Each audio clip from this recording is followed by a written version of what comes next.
Kata Imam Ghazali kula nu jeling tenan. Kenapa Imam Ghazali disebut Hujatul Islam? Sama nak kepen syukur iku gampang. Duit ra duwe, utang wakeh, jatuh tempo, bojo wani, anak kecewa di bapak kowe, terus mentek ngamek kowe.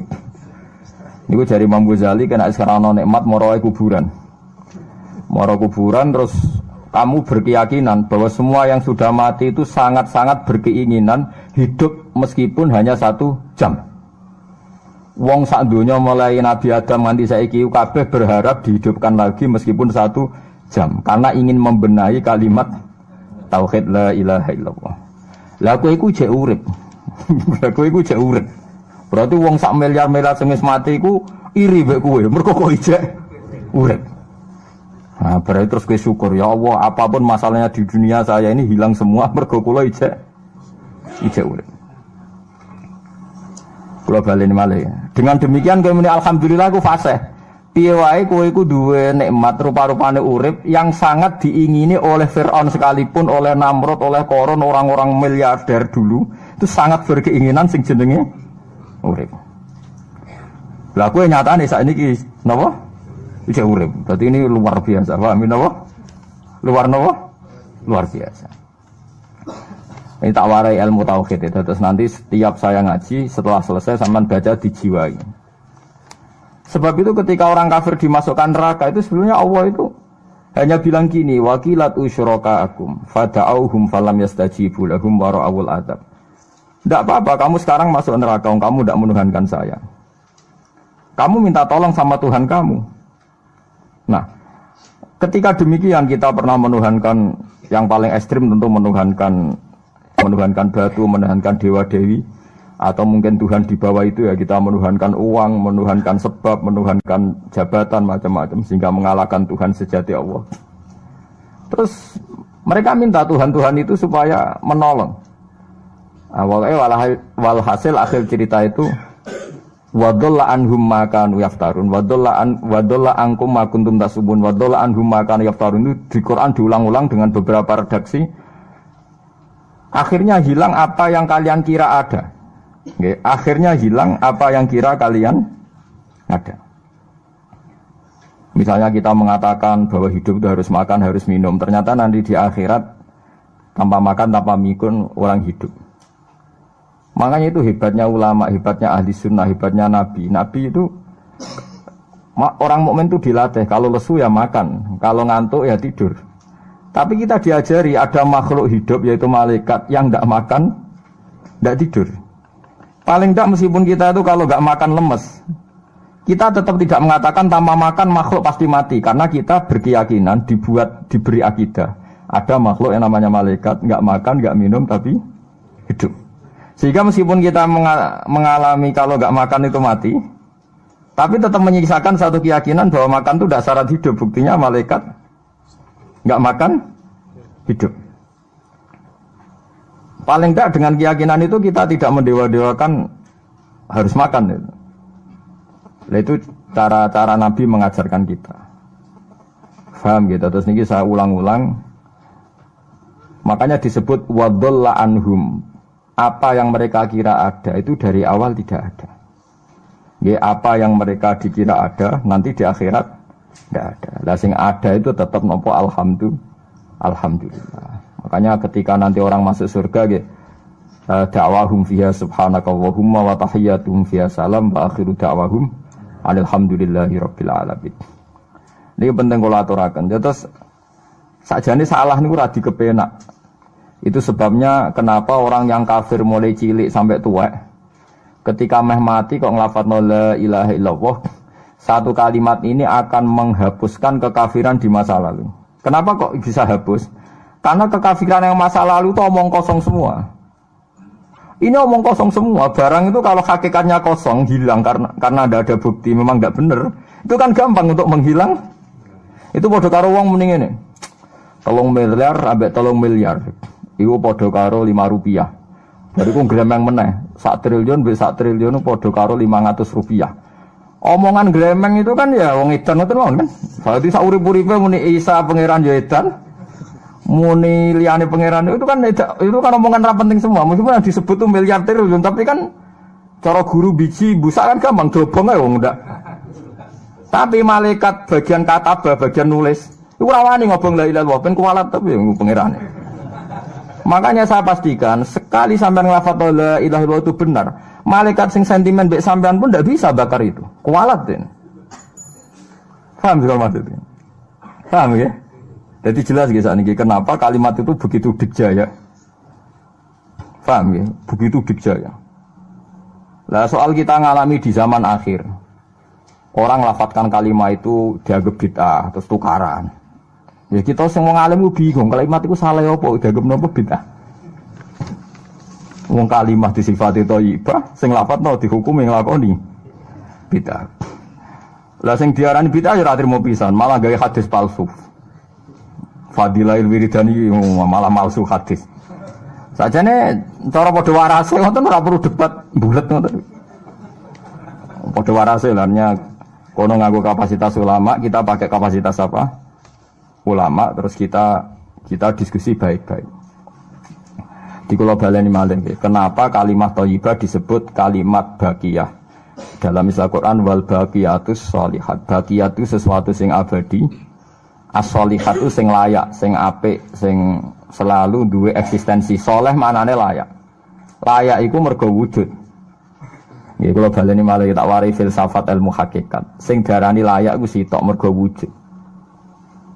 Nak barang ora wujud itu jenenge dilafadzno tapi mboten layak. Jadi barang ana sing dilafadzno tapi ora layak, ana sing ora usah dilafadzno tapi wis layak disebut sholihat. Saleh maknane apa? Layak atau punya eksistensi. Misalnya begini ya, kula tak warai nggih ben sampeyan nang lafadzno la ilaha illallah niku benar. Ketika manusia itu menganggap yasumu maknanya menganggap itu sesuatu tidak ada tapi dianggap nopo ada, itu jenenge menganggap. Ketika manusia itu menganggap bahwa tidur itu penting, kalau orang tidak tidur itu maka dia akan lemah, kalau orang tidak makan itu dia akan mati. Sebetulnya semua ilmunya manusia itu menganggap, karena diulang-ulang oleh satu kejadian, kalau nak gak mangan itu lesu, nak gak turu itu lemes, terus dia menganggap kalau gak tidur itu orang mati, kalau gak makan itu orang mati. Itu ilmu yang dikatakan oleh para ahli hakikat hanya menganggap itu sah, karena anggapan manusia salah itu sah, keliru ya sah, benar ya sah, tapi ya hanya anggapan. Tapi dalam ilmunya Allah Ta'ala sing abadi, kehidupan itu tidak bersyarat makhluk itu harus makan, dan Allah bisa membuktikan itu lewat Allah menciptakan apa? Malaikat. Nah sehingga semua ilmu selain ilmu hakikat itu dalam bahasa ilmu hakikat disebut kita menganggap, kita merasa tahu. Bukan saya tahu, tapi saya merasa tahu. Nah, liane kalimat la ilaha illallah itu semuanya begitu. Kita merasa tahu bahwa kira-kira begini, kita melihatnya begini. Tapi sing hakikat, sing gak bisa dibatalkan bahkan oleh malaikat sekalipun, niku namun kalimat la ilaha illallah. Nanti disebut kalimatu haqqin 'alaiha nahya wa 'alaiha namut wa 'alaiha nufatu insyaallah taala minal amin. Karena yang dikatakan hidup itu roh. Roh itu tidak butuh makan. Ketika jasad itu mati, hancur, itu rohnya kan masih hidup. Dia pindah di alam ulya sana. Roh itu hayat, hayat itu dari kata roh. Roh itu maknanya hidup, hayat maknanya hidup. Roh dan hayat ini satu sistem yang kita tidak tahu, yang tahu hanya Allah. Ini tidak butuh makan. Sing butuh makan, butuh utang, butuh bodoh niku jasad. Paham nggih? Roh ora tau utang, ora tau gadekne BPKB, paham nggih? Enggak melok-melok dia. Makanya ketika jasad kakean pola itu roh nyesal. Kok ngatasnamakan saya demi hidup sampai diruangi utang-utang wong, diruangi uripe bulet. Toh saya bisa hidup tanpa hutang. Lah iku manusia iku aneh. Makanya disebut alam rohaniin itu sudah. Nah, ketika kita mati itu kan yang mati itu jasad. Jasad itu mati, rohnya sowan Allah. Tapi kita secara bodoh mengatakan kita mati. Loh, yang mati itu siapa? Hanya jasad kita, roh kita tidak mati. Yang sowan Allah itu roh kita. Tapi kita bilang kita mati. Ya berarti kita bilang kita mati ya kita mati. Menurut bahasa manusia kalau kita sudah tidak ambekan, tidak makan, tidak minum disebut kita nopo mati. Tapi alhamdulillah kita ini mukmin meskipun bahasakan kita mati terus bahasano mugi-mugi disepunten pangeran niki ruhe nembe sowan mugi-mugi diwelas. Intine dekne ramuni mati. Paham nggih? Mulane malaikat ngrungokno pidatone kiai sing lepas jenazah yo bingung. Perkarane dilepas niki pun mati, mboten saged napa-napa, ra iso njuk sepuro jenengan, ra iso salat, monggo kita salati. Iki sedongakno sakniki ruhe sowan pangeran mugi-mugi selamat. Jare mati, jare sowan. Sowan kan artinya mlaku-mlaku sowan kan. Nah, tapi misalnya mbok bahasano nganggo ilmu sing ekstrim kados kula, nganggo ilmu kelas berat kan malah diguyungake bahwa jasad ini mati, ini tidak penting karena jasad rohnya masih hidup. Maka kita tidak perlu nyolati mayit karena tidak pernah ada mayit karena rohnya masih hidup. Wah kan dianggap edan bareng kan. Makanya sebaiknya orang ilmu hakikat itu tidak perlu jadi kiai. Semoga kayak kula jadi ulama tapi rasa jadi nopo. Ya jadi kiai sampean ae sing ora paham detail-detailnya alam roh sampai alam nopo? Alam nopo? Jasad. Nah itu keliru itu penting karena kalau tidak keliru itu ya itu tadi. Paham sih kalau maksudnya. Nah, itu disebut. Nah, kalau sama tanya, lalu roh itu gimana Gus? Ya nggak ada jawabannya. Wong Rasulullah saja yang orang paling pinter di dunia, orang paling tahu. Wa yasalunaka 'anir ruh qulir ruhu min amri rabbi. Roh itu urusannya pangeran. Makanya kalau sekarang sampean pertanyaannya gini. Waktu gale guyonane Siti Jenar. Siti Jenar itu ya ono pinter, ya ngawur tapi ono pinter. Dene iku ora tau salat. Sing salat ruhe jare. Dadi ora tau sujud, sing sujud jare ruhe. Yen darani wali songo iki goblok. Wali songo iki gobloke ra karuan jare Siti Jenar. Wong kon salat, bathuke nganti ngecap jare Siti Jenar. Lah nek sing ngecap bathuke sampean fisik iku hancur, pas ketemu Allah seksine apa? Jare Siti Jenar ke jalan ketemu pintu. Kok jasad kita ini hancur. Misalnya kayak ngandalo batuk ngecap, jasad ini kan hancur. Sing mbok sowan pangeran rohem. Roh iku wis kon sujud ae ora usah awam. Lan akhire nak wae salat terus meneng ae jare wis salat. Sing ada teng pintu-pintu niku. Nah sing mung syariat terangno ora iso. Rata-rata kiai syariat kan ra pinter hakikat. Mau ngamuk ngono to, murtad kowe. Nah ngamuk to. Hasil wong syariat kan apa? Ngamuk. Ngamuk ana stresan rangno ngamuk. Ya akhirnya gak sambung kan. Akhirnya gak sambung. Tapi saya pastikan ajaran Kak Siti Jenar itu sesat. Sesatnya adalah wali-wali yang alim, termasuk wali songo yang alim itu bilang begini. Ketika bathuk kita dikokon sujud ning pangeran, kita sujud itu sebetulnya bukti bahwa fisik kita itu tunduk sama perintah roh. Karena roh kita sujud, roh ini menyuruh fisik kita juga ikut sujud. Jangan jadikan fisik ini rivalnya roh. Itu kita gobloknya Siti Jenar. Kalau roh kamu sujud, fisik kamu tidak sujud, namanya rivalitas. Berarti kowe di jisim, duwe wadak sing ra nurut roh. Berarti rivalitas. Lalu jasad kamu itu sing mimpin sapa kok gak nurut. Lah ini mulane sing rada-rada Siti Jenar tobat mulai detik ini, Pak. Karena ya buatan tak ajak mikir sama paham ya. Jadi ini permainan ilmu kelas tinggi paham ya. Kayaknya gak tahu mikir toh. Lah diwarai kok ben kok alhamdulillah aku fase. Paham ya? Paham ya? Makanya andekan malaikat itu kok sujud ning Nabi Adam ketika Allah nyuruh, "Hei para malaikat, saya menciptakan manusia namanya Adam. Setelah jadi maka kamu sujudlah." Itu malaikat sujud. Sujudnya malaikat bukan karena nganggap Nabi Adam itu Tuhan atau makhluk yang istimewa, enggak. Karena perintah Allah disuruh sujud. Malaikat enggak perlu tanya maknanya sujud ke Adam itu apa, enggak perlu. Pokoknya karena Allah nyuruh ya sujud. Paham ya? Setan pakai rasional. Ngapain sujud Adam? Musuh bodoh-bodoh makhluk. Mulanya orang aliran sing sesat malah darani malaikat sama iblis itu tauhidnya tinggi iblis. Karena malaikat diuji disuruh sujud sama Adam, makhluk mau, terjebak dia sama permainan Tuhan. Apa itu? Dari malaikat terjebak tes-tesane pangeran. Iblis luwih pinter perkara nek ra gelem sujud. Berarti dekne mau gelem sujudnya namun kalian Allah.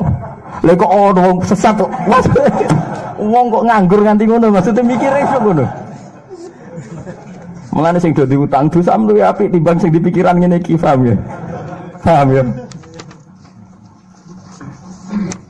Jadi malaikat terjebak permainan Tuhan, jadi dites gak lulus ya. Itu ngeri kalau nuruti alin-alin ngoten. Yang benar adalah setan itu dianggap keliru.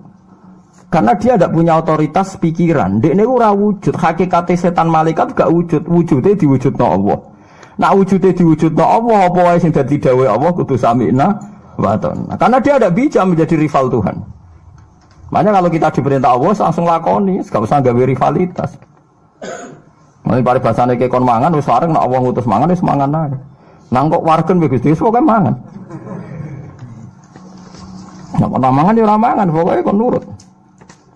Nah itu kelirune Siti Jenar. Dia itu lupa bahwa dengan mengatakan jasadnya tidak perlu sujud, mergo sok ben sing dihisab roh, dia bikin rivalitas antara roh dan jasad. Mula nate maca aliran Siti Jenar mulai yang versi Arab sampai versi tulisane wong-wong bingung-bingung iku. Sing luwih bela Siti Jenar timbang Wali Songo. Bahkan dalam cerita itu seakan-akan Wali Songo kasut mergo jare Siti Jenar dipateni wangi terus diganti asu macam-macam lah cerita ngono. Mula nu peneliti ra kabeh, kula ra koyo Kiai Mustofa niku ora apa ya ngono. Gak jelas roe tapi jelas dadi kiai ini. Enak ngoten niku. Dadi ya ana wong ilmune ra pati akeh tapi jelas dikiyaino. Kula ilmune akeh ra pati dikiyaino.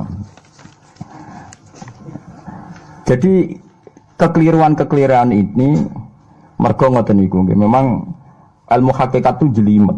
Tapi sampean harus saya latih. Piye sampean ngaji ning kene ya suwi tuwa supaya kenal sithik-sithik. Lah nanti makanya menghilangkan barang batil itu mudah sekali. Karena barang batil itu hakikatnya ndak ada. Mbok ana wong muni 1 miliar ditambah 1 triliun jumlah 5 rupiah, mbok sing disebut angka 1 miliar 1 triliun lafaz ini ndak ada. Nggih lafaz ini ndak ada, fakta ini ndak ada. Makanya disebut ning Quran iyaquluna illa kadzib. Sebagian Quran istilah lebih ekstrim. Kaburas kalimatan takhruju min afwahihim. Kalimat itu menjadi besar karena ada yang melafatkan, tapi kalimat ini tidak pernah menunjuk hakikat. Lho nggih to, misale wong nyebut iki geni, wong iki HP kok diarani geni, itu pernah ada kalimatnya tapi tidak ada faktanya. Ini batu disebut itu Tuhan. Yang benar itu batu, disebut Tuhan itu kan kalimat sing ada kalimatnya tapi tidak ada faktanya. Paham ya? Ini disebut kaburas kalimatan sing takhruju min afwahim. Terus iyaquluna illa kadziba. Mereka hanya ngomong secara dusta.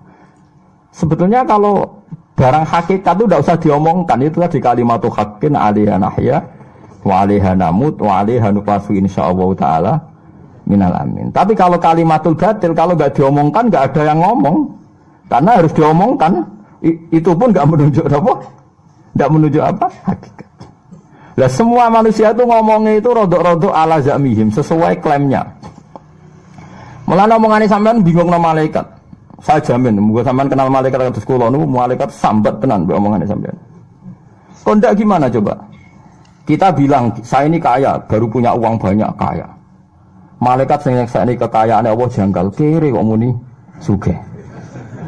Terus kowe muni saya ini orang kuat karena saya presiden Amerika, saya presiden Indonesia orang kuat. Kita pun sebagai kiai bilang Jokowi itu orang kuat, presiden itu orang kuat. Malaikat sing roh langit bumi, sing roh Allah, dijayani Allah, pemene malaikat Israel. Mangkel sak boleh ana bahasa kuat tuh. Ah semane tak protes ber kok iso muni kuat itu kuat apa nih? Jadi bahasa manusia itu membingungkan semua.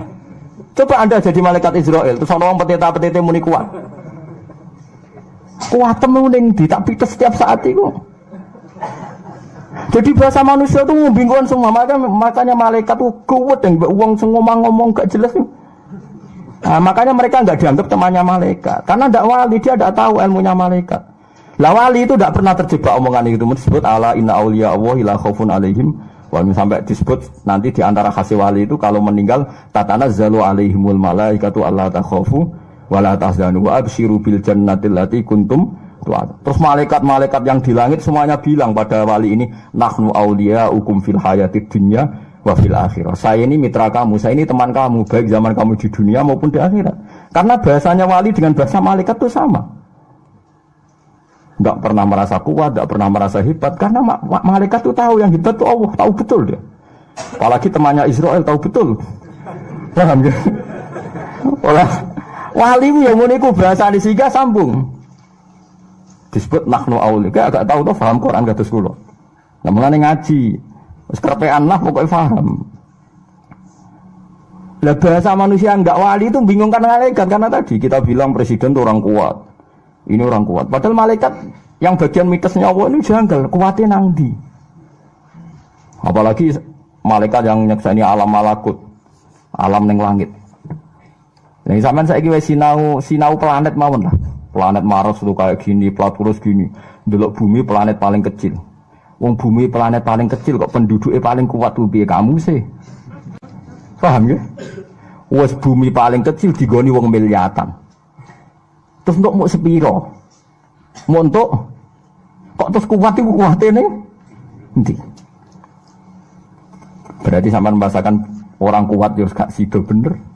Orang itu ilmuwan, orang paling pinter di dunia. Pinternya ning ndi? Misalnya yang ngerasa pinter karena ini bisa menemukan komputer, bisa menguasai sak dunia, peneliti, handal ngene-ngene jare malaikat. Umpama ke roh ilmu sak bumi ku rong roh Mars. Aku sing nata Mars, tukang jogo. Artinya umpama ke roh tenan bumi ku rong roh planet lain dan kehidupannya di sana. Apa meneh alam malakut, alam roh. Misalnya alam kematian itu butuh ilmu 99, alam dunia mau butuh sitok. Ngendikane Nabi bandingan ilmu dunia sampai akhirat itu 99 banding 1. 1 dibagi wong sak dunia. Mulane Nabi Musa ra wis nabi, salah ngomong pangeran tersinggung, nek urusan lafaz ngono iku tersinggung. Nabi Musa ra kekasih pangeran. Mulane nak sampean ngaku ngerti kudu ngerti, nak kowe ra ngerti maksudnya. Paham ya, dadi besok mulai saiki nek kowe muni ngrasa ngerti, maksudnya ngerti nek kowe iku ra pati ngerti. Dadi diterusno. Jadi sampean atape malaikat Israel. Tak goblok kowe kok ngrasa ngerti. Ya saya tahu bahwa kita orang lemah terus dan gak tersinggung dan paham. Nabi Musa itu suatu saat dia khutbah. Ini ta'ala ilmu hakikat. Nanti setelah itu sampean baca kitab yang saya ajarkan di sini gampang. Khutbah dia karena merasa alim betul. Ada orang tanya, ya kalimah Allah ya Musa, man a'lamu ahlil ardi. Padahal yang tanya itu sudah benar. Man a'lamu ahlil ardi. Menurut Anda orang paling alim di dunia itu siapa? Fil ardi, yang di bumi ini siapa? Pertanyaannya kan, siapa yang paling pintar di bumi ini siapa? Nabi Musa jawab, ya anak saya. Itu pangeran tersinggung. Di semua riwayat kitab-kitab hadis sahih disebut Islam yaruddal ilma ilaihi, karena Musa tidak bilang yang paling pintar itu Allah. Padahal Musa enggak pernah terlintas bahwa dia rivalnya Allah atau sawah karuan lah, orang Jawa itu Allah karuan, jadi tidak perlu dibakas. Mulane wong Jawa saking suwene muni ngono suwe ra bakas Allah. Angger lara nemen wis donga njaluk Allah. Ora iki jele goroban, tapi nek Allah ngersakno mari wis suwe malah dadi suwe-suwe lafaz Allah dianggap wis suwe dadi repot wong Jawa. Akhirnya malah ra bakas Allah. Akhirnya Allah tersinggung. Ketika tersinggung langsung saat itu juga Allah negur. Bala ya inna abdi kata Allah, Musa kamu salah, saya punya hamba yang lebih alim ketimbang kamu. Dasar Nabi Musa penasaran, kok ono wong luwih pinter. Ya Allah saya harus bertemu dia, kok iso ono wong luwih pinter timbang aku. Nah tenan akhirnya be Allah dipertemukan be Nabi Khidir. Cara wong ahli kungfu nganggo 3 jurus tebak-tebakan Nabi Musa ora tau menang. Ora usah nganti 10 jurus. Jurus pertama Nabi Musa yo kalah, jurus kedua yo kalah, jurus ketiga kalah. Mulane dari Nabi Khidir pertama ketemu Nabi Musa niku. Ya mulane Nabi Khidir senane nglamun. Wah dekne lugu ning farwatin khadra. Farwah niku lemek, khadra iku ijo. Terus mulane disebut Nabi Khidir senengane santai-santai teng kene napa nggih cara mriki karpet hijau. Tapi dhisik ora ana karepen mbok bantah tuwune nang ndi malah repot terus. Angel ngaji mbek Mu'tazilah kok angel. Tak kata tukune kapan utang tak kredit ae malah repot. Padahal zaman akhir gede barangku kas apa kredit karpet tukune ning ndi. Zaman akhir uang tukang analisis, tanggane tuku sepeda motor untuk duit konti. Wong rezeki kok pangeran tak kono konti. Mulane wong alim mesti ning donya dianggap goblok. Kula nak ditanggo melarat, tuku mobil, tuku sepeda motor kula ora janggal. Kula niku wong mukmin, wong alim. Dadi pikiranku pangeran nak ngersakno pira wene. Tapi wong analis sing cerdas ora sing ngono. Kok bisa gaji segitu beli mobil? Dadi wong alim kok dijak ilmu. Nah, akhirnya kalau kula masih jaga bodoh. Kebaik kok ora jagal ana ngono. Lah aku wong alim ora jagal dunya, jagal ning ndi? Cara aku nek pengiran ngersakno ora ono sing mokal. Paham? Tapi sing ahli analisis itu sudah kepinter. Dari mana dia dapat itu? Sing paling kredit, sing rontok kasut sederhana. Nah, kasutnya kelas tinggi, wah paling make up itu. Paling rental ben darani sugih semacam-macam. Tapi lucunya ning ilmune manusa, sing pinter nganalisis sudah kepinter. Nah ning ilmune wali ora omongan ra penting. Mergo wali langsung eling Allah, isi ngene iku kersane pangeran, bar kan isi ngene iku kersane pangeran. Tapi kita sing dianggap bodoh. Lah aksaru ahli jannah al-bulhu, akeh-akeh bodoh swarga wong bodoh-bodoh niku. Maksudnya bodoh kaya kula niku ora bodoh sing ora bodoh sing permanen niku bodoh. Oh ana niku wong sing bodoh cara Allah iku malah pinter-pinter cara dunya. Nah cara kula ya ora janggal, ora marat sugih terus ana kiai kadang-kadang maksiat, ana preman ujug-ujug tobat kula ora janggal. Nah wong am kan jang kiai kok ternyata berbuat gini.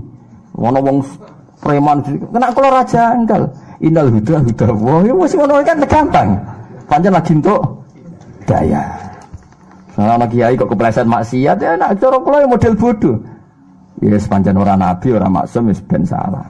Kenapa? Sebabnya apa? Mesti ada sesuatu.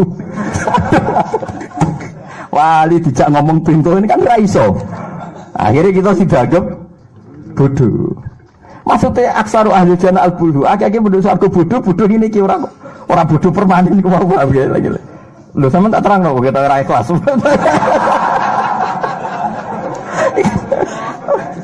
Wah, dijak dadi wali ra siap sampean dijak. Nah ya. Nabi Khidir barang lugu-lugono Nabi Musa salam. Assalamualaikum dari Nabi Musa. Nabi Khidir gak langsung jawab. Wa an nabi ardi assalam. Mosok ning kene ana salam. Maksudnya dekne kan nyongkone urip dhewean mbek pangeran kok ana salam sapa manusa iso ketemu aku. Nabi Khidir yo kacau. Ati ora asik dijawab. Sopo? Tapi wajar apa iku mau karena ini permainan kelas 3 tebak-tebakan iki. Tapi kacone Nabi ge aja melok-melok. Nabi ku ya. Oh, ora ono sing bener, critane kono wis ora ono sing bener, yen digawe pangeran membolak-balikkan akal. Lah ora bolak-balen akal gimana? Iki ilmu wali, sampean ora usah anut ora makome. Nah aku lah, sampean aja melok. Ajare Nabi Musa bareng takok, aku duwe kawula saleh pinter timbang kowe. Lah seputi Gusti carane kula ketemu piyambake. Soale kowe golek iwak. Sing wis mbok goreng, sana to. Iwak sing wis mbok goreng ada miktal itu orang mriki. Apa den? Kantong ya. Kepes apa? Ya kepes ya, kepes. Wis digoreng. Yes, lah titenane seputi Gusti jare pangeran dawuh pangeran. Ya anggere iwak wis mlayu ya iku ning kono Nabi Khidir. Akhirnya Nabi Musa itu, Nabi Bani Israel kan gua ya, semua yang tinggal Nabi Bani Israel gak iso dan laku-laku dewan, gak pengawal dan jenis Yusha bin Nun, yang orang disebut Fatahu, jenis sinten Yusha bin Nun. Dari bahasa Israel jenis Yosua dan Yalu jeneng Muslim, tapi sing wani nganggo wong Kristen. Yosua ini Yusha bin Nun. Wis jam mlaku-mlaku. Jam mlaku-mlaku Nabi Musa itu kacau tenan, ora kacau piye? Dekne wis didhawuhi pangeran, alamate Nabi Khidir iku nak iwak iku wis urip mlayu, iku alamate ketemu. Lho malah dekne ilang iwak iku perkarane suwahe sarapan. Lho digo alamat gak pesti dipangan. Tapi dadi dekne bareng semlaku kesel lesu iku. Sak yo sak, cara kula ngundang Mus, jigot misale ngundang terus. Iki suwahe lesu. Mangan. Dadi Nabi Musa wis dipermalukan wong iwak iki digo alamat kok malah dekne ilinge perkara apa dipangan. Wis kacau lah, maksudnya wis kacau, wis cara langkah wis banyak sang salah. Jari Yusa, waduh, Nabi Musa pesen nambah Yusa. Nabi Musa kan lucu, dia kon gawa iwak. Nak iwak iku urip berarti alamat nek iku ana Nabi Khidir, malah kon gawa wong, rupa-rupane Yusa. Nah, mestinya kan gak fair malah ngongkon wong.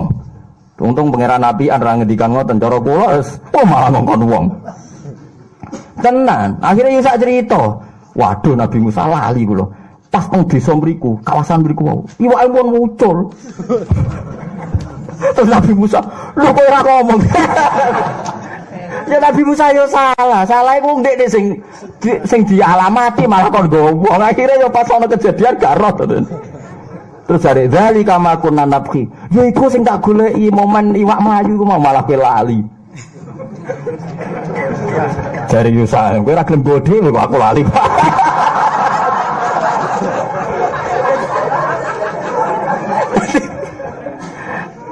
Berarti soalnya ilmu hakikat terus cara syariat itu dijungkir balikkan, paham? Cara syariat itu terus.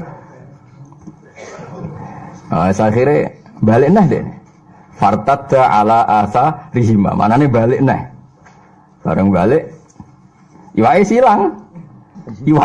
Tapi Nabi Musa kan mengalami 3 kesalahan. Tapi kesalahannya Nabi orang maksiat loh, kayak kesalahannya satu, wong iwak digo alamat, kok malah ilinge mergo digo sarapan.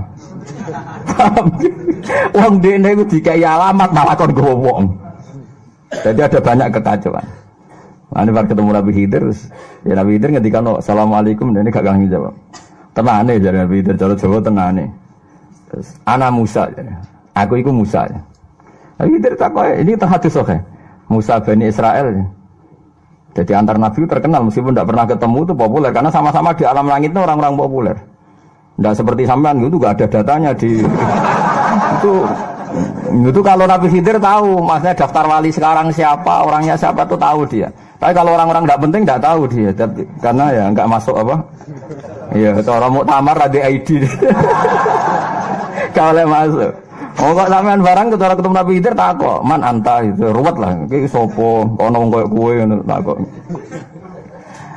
Nah itu Musa Bani Israel dari Nabi Sanaam. Terus ya saya Musa Bani Israel. Dari Nabi Khidir, ono apa kan? Saya ini disuruh Allah belajar sama kamu. Karena katanya Allah, saya ini banyak ilmu yang saya tidak tahu. Nabi Khidir ngendikannya datar ya. Ya biasa standar aja.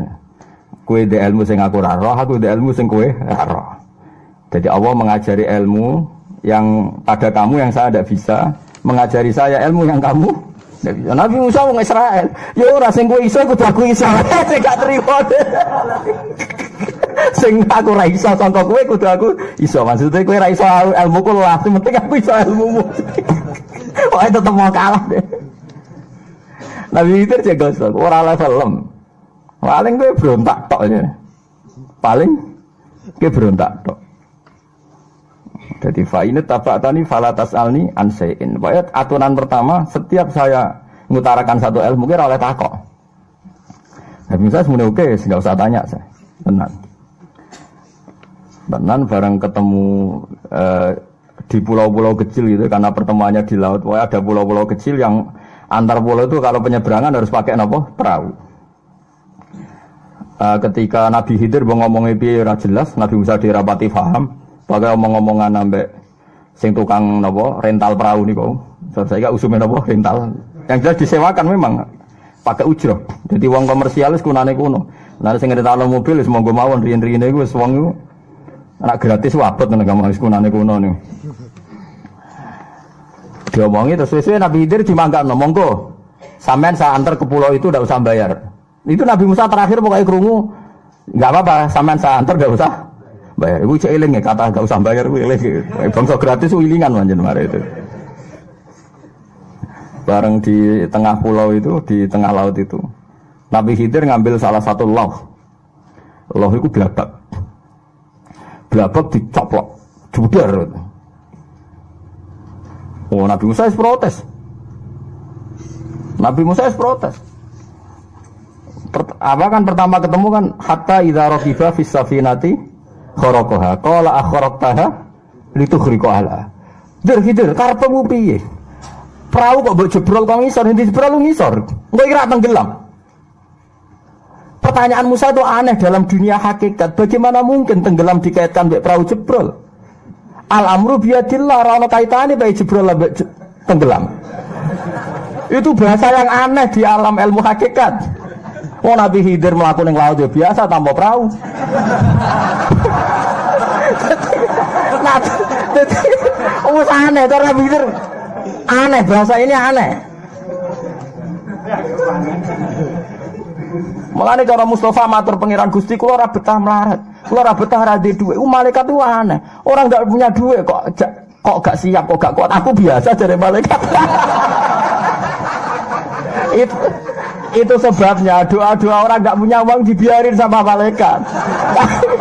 Karena bagi malaikat itu tidak masalah orang nggak punya uang itu. Sehingga nganggep ini tidak darurat. Paham gitu? Loh cara malaikat susah ya apa ada duit. Udah ada butuh ngopi, butuh macam-macam. Wanit nanti kau jongono goblok, tak warai cara itu. Gue kena butuh duit. Dongo ngene, ya Allah, saya ini butuh rahmat jenengan. Aku malaikat lah butuh rahmat. Mau sebut duit, gue apa duit? Nanti Allah yang nerjemah sendiri. Mana nih rahmat gue duit? Wah, ojo malaikat. Lo tak warai. Ben gue rasandine antar malaikat tuh. Lah Nabi Khidir selama ini kan biasa melaku dhuwur laut tanpa napa? Perahu. Kok ono trimo tadi apa? Blabak nggih. Papan dicoplok sitok. Kok terus protes. Akhorok tahali tukhriko. Alah kowe kok aneh. Perahu enak-enak ditumpaki nggih jebol jebol. Kok tenggelam piye? Bareng dicoplok tenan, enggak setetes air pun masuk. Nabi Musa bareng delok. Loh kok gak masuk blas banyu?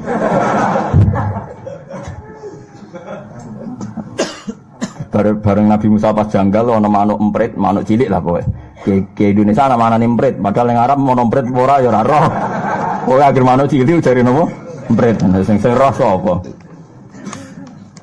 Pas iku manuk emprit itu manuk kecil tadi ya di perahu itu terus jupuk banyu teng nakara iku maknane jupuk banyu nakroh iku sak napa? Mboten sak cucukan niku. Ilmu mbek pangeran kaya iku jare. Ilmune manusa sak donya iku dibanding ilmune pangeran kaya lautan dibanding sak nakroh sak cucukane manuk. Iku dibagi wong sak donya. Termasuk kaya kowe ra rowan ngene iki jare ngono. Oh, poer. Akhirnya Nabi Musa taslim nyatane iku dicoplok ya ora perahu banyune ora piye. Terus Nabi Khidir ngelingno. Kamu gagal perjanjiannya kan tidak boleh tanya. Kamu tadi sudah tanya. Terjadi Nabi Musa cek la tu akhidni gimana sih itu? Ya wajar aku lali spontan.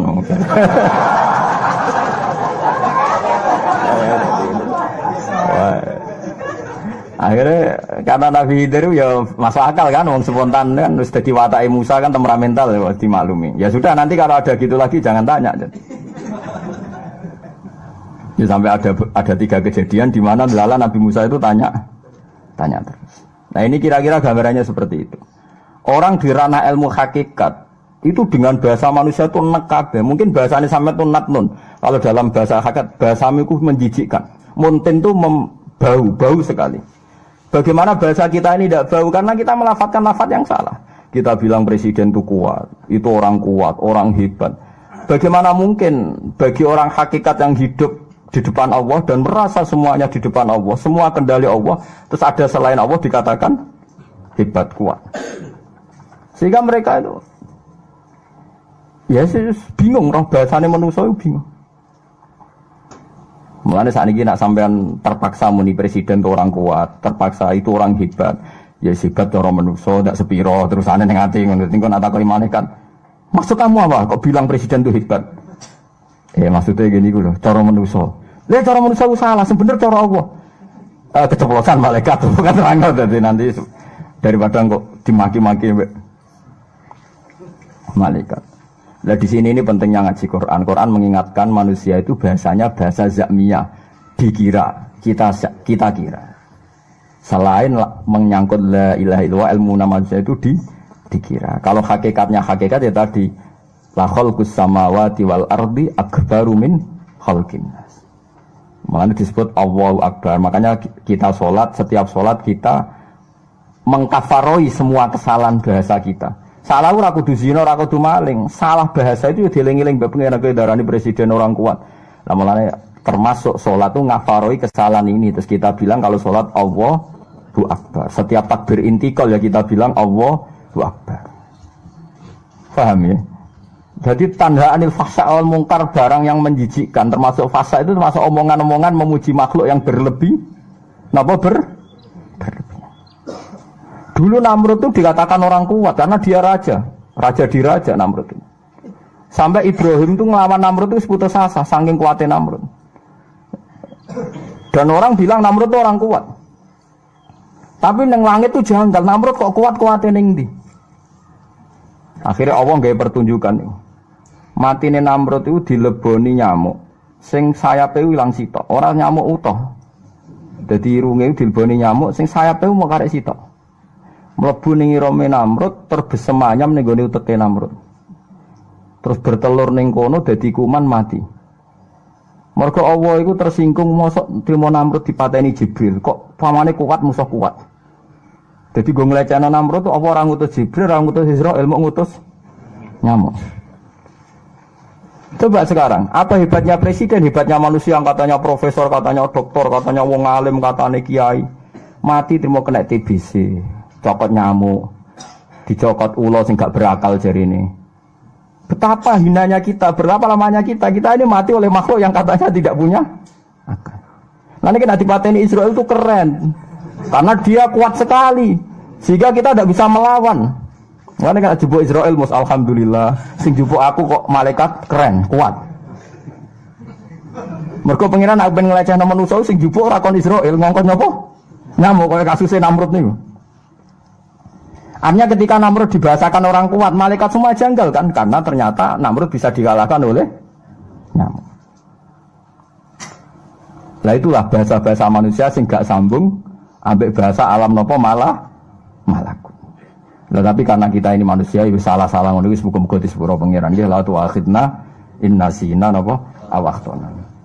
Jadi kula waca terus mangke badhe ngaji maca sing kula sukani niku 7 kali diniati kalimat niki sing sampean pendam, sampean simpen ngantos ketemu Allah Subhanahu wa taala. Liyane wis basa-basi ketemu manusa lah, pantes muni wong hebat, wong kuat wis basa-basi. Ora usah tok ati iki basa-basa gitu ora usah napa? Tok ati. Sekali tok ati sampean masalah dengan Tuhan ya. Nanti berhadapan-hadapan dengan apa? Tuhan. Mun niki lho waca niki kitab Khilyatul Auliya. Kitab ini itu pegangannya Imam Ghazali. Jadi Imam Ghazali sebelum jadi orang alim alama itu, beliau menyarikan Ihya yang 4 juz itu dari kitab ini. Kitab ini semuanya kalau di kitab saya ini 14 juz. Saya tidak tahu yang milik sampean berapa juz, tidak tahu. Itu kan. Jangan-jangan tidak punya, jadi tidak ada juznya. Ini makalah ini di juz 10, terus di antara fatwa Imam Ghazali itu di akhir bab, ketika beliau mau menutup Ihya. Itu wa alika bimutolaatil khilyah kata beliau. Kamu sebaiknya sering-sering baca kitab apa? Khilyah. Alhamdulillah saya punya. Ya dan jenengan kudu syukur. Maksudnya melok syukur kok Gus Bak duwe terus diobral. Monggo sing duwe kuwe terus piye? Ya ora ngarah duwe maksudnya. Ora piye-piye. Selama ini gak di kitab ya tenang ae. Tapi masalahnya kowe disalahno pengen ora di kitab kok diutang lho opo gitu loh. Maksudnya nek di kitab ya diutang, jadi gak ruwet urip iku. Masalahnya kita kan gitu, selalu kalau tidak bisa baik kok bisanya buruk. Mbok nek ora iso apik ya ora iso elek kan apik to. Paham? Masalahnya kita kan di situ. Paham ya? Jadi gak duwe kitab ora apa-apa, tapi masalah itu ya kok duwe masalah gitu. Tapi ya ora apa-apa menungso, ya ora apa-apa.